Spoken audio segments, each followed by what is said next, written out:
Top quality और consistent performance के लिए सिर्फ सिल्वर पंप नाम याद रखना।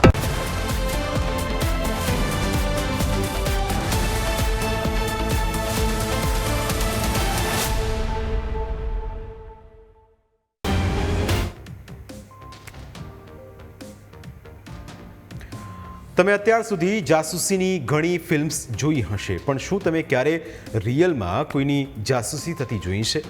શું અધિકારીઓની જાસૂસી જોઈ છે? તમને કદાચ ખ્યાલ નહીં હોય, પરંતુ ભાવનગરમાં જાસૂસીનું એક એવું રેકેટ પકડાયું છે જેની હકીકત સાંભળીને તમારા હોશ ઉડી જશે. ખાસ કરીને સરકારી અધિકારીઓ અને કર્મચારીઓએ આ અહેવાલ ખાસ જોવો જોઈએ, કારણ કે આ જાસૂસીનું નેટવર્ક સરકારી અધિકારીઓ સાથે જ સંકળાયેલું છે. કોણ કરતું હતું અધિકારીઓની જાસૂસી? કેવી રીતે કરાતી હતી જાસૂસી? શેના માટે આ જાસૂસી કરાતી? આ તમામ સવાલોના જવાબ અમે તમને આપીશું. પરંતુ જ્યાં આ નેટવર્ક ચાલે છે તેની પૃષ્ઠભૂમિ પણ સમજી લો. વાત ભાવનગરની છે, જ્યાં મોટા પાયે લિગ્નાઇટ, કોલસો અને રેતીનું ખનન થાય છે. પરંતુ અધિકારીઓ જ્યારે ખનનના સ્થળે પહોંચે ત્યારે જ તેમને કંઈ હાથ નથી લાગતું. લિગ્નાઇટ કોલસાનો ઉપયોગ વીજળી ઉત્પાદન, ઉદ્યોગો અને અન્ય હેતુઓ માટે થાય છે. એટલે મોટી કમાણી કરવા માટે અહીં સંખ્યાબંધ ગેરકાયદે ખનન માફિયા સક્રિય છે. હવે જાસૂસીનો ખેલ કેવી રીતે ચાલતો હતો તે પણ સમજીએ. ધારો કે સુરેશ નામના અધિકારી પાલીતાણામાં કોઈ જગ્યાએ રેડ કરવા જઈ રહ્યા છે, તો જાસૂસો છેક તેમની ઓફિસથી તેમની પાલીતાણા પહોંચે ત્યાં સુધી તેમની પર સતત નજર રાખે, પડે પડની માહિતી ખનીજ માફિયા સુધી પહોંચાડે. એટલે જ્યારે અધિકારી રેડના સ્થળે પહોંચે તે પહેલાં તો બધું જ સગે વગે થઈ ગયું હોય, કારણ કે જાસૂસો પહેલેથી જ પડે પડની માહિતી પહોંચાડી દેતા હોય છે. ભાવનગરમાં પણ આવો જ ખેલ ચાલી રહ્યો હતો. જાસૂસીનું નેટવર્ક ખૂબ મજબૂત હતું અને તેમના નિશાને હતા અધિકારીઓ. ખાણ ખનીજ વિભાગ, આરટીઓ વિભાગ, રેવન્યુ વિભાગ અને પોલીસ અધિકારીઓની દરેક મૂવમેન્ટ ઉપર નજર રાખવામાં આવતી હતી. આ અધિકારીઓ ક્યાં જાય છે, કોને મળે છે, કઈ જગ્યાએ રેડ કરવા જઈ રહ્યા છે, રસ્તામાં કઈ જગ્યાએ ચા પીવા પણ ઊભા રહે છે, તેની પણ માહિતી. આ તમામ માહિતી જાસૂસો એક વોટ્સએપ ગ્રુપમાં શેર કરતા. કુલ 4 વોટ્સએપ ગ્રુપ પકડાયા છે, જેમાંથી બન્નાજી 783 ટેમ્પલ હોય એવા સિમ્બોલવાળું ગ્રુપ, સંતકૃપા અને અરવિંદનું વોટ્સએપ ગ્રુપ સામેલ છે. આ ગ્રુપમાં 1 2 નહીં પણ સંખ્યાબંધ જાસૂસો એડ હતા. આ જાસૂસો ખાણ ખનીજ માફિયાઓ માટે કામ કરતા.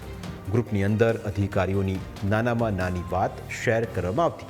એટલે અધિકારી રેડ કરવા નીકળે ત્યારે તેઓ એવો જ અંદાજો પણ ન હોય કે કોઈ તેમની જાસૂસી કરી રહ્યું છે.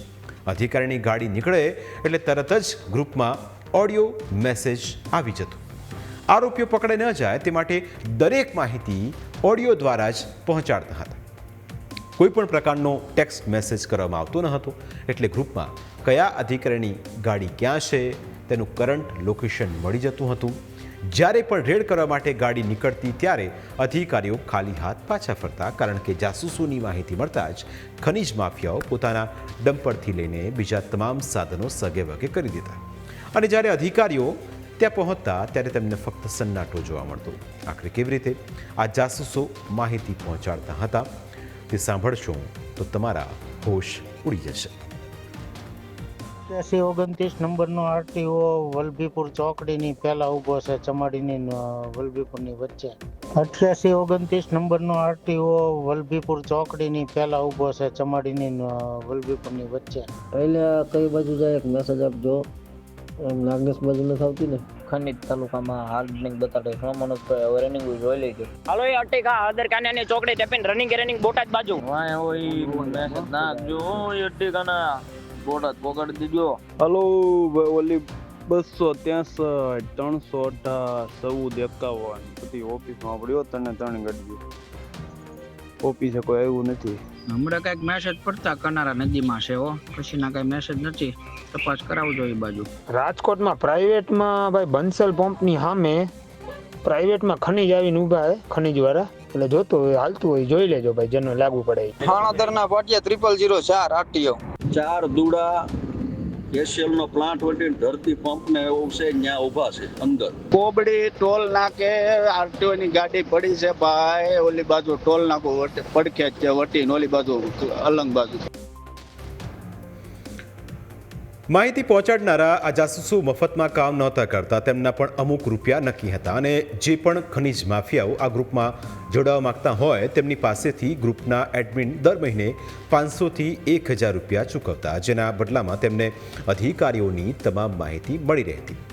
લાખો કરોડોનો મુદ્દામાલ બચી જતો હોય તો આવી નાની રકમથી તો કયો માફિયો ગ્રુપમાં ન જોડાય. ભાવનગરના મોટાભાગના ખનીજ માફિયાઓ પોતાના ગેરકાયદે કામ આવા ગ્રુપના આધારે ચલાવતા હતા. ગ્રુપમાં જે રૂટ ઉપર અધિકારી નીકળ્યા હોવાની માહિતી મળે તેના આધારે જ ખનીજ માફિયાઓ પોતાના વાહનોનો રૂટ નક્કી કરતા, એટલે કોઈ પણ વિભાગના અધિકારી અને તેમને પકડી શકતા ન હતા.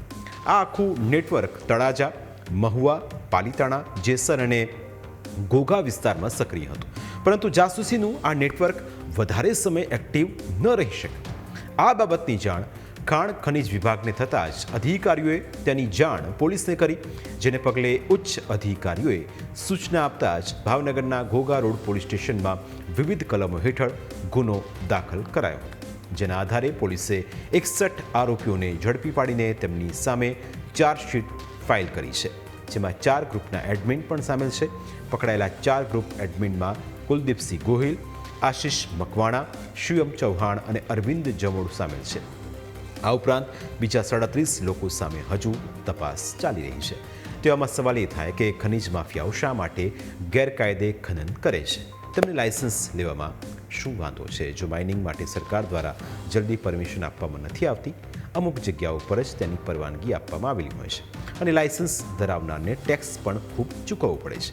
તેના હિસાબો માટે માણસો રાખવા પડે. આ બધી જ ઝંઝટ વધી જાય, તેમાંથી બચવા માટે જ ખનીજ માફિયાઓ ગેરકાયદે રસ્તો અપનાવે છે અને આવા અધિકારીને કેવી રીતે ફસાવવા, તેમની જાળમાં ન આવવું તેવા પેતરા કરતા રહે છે.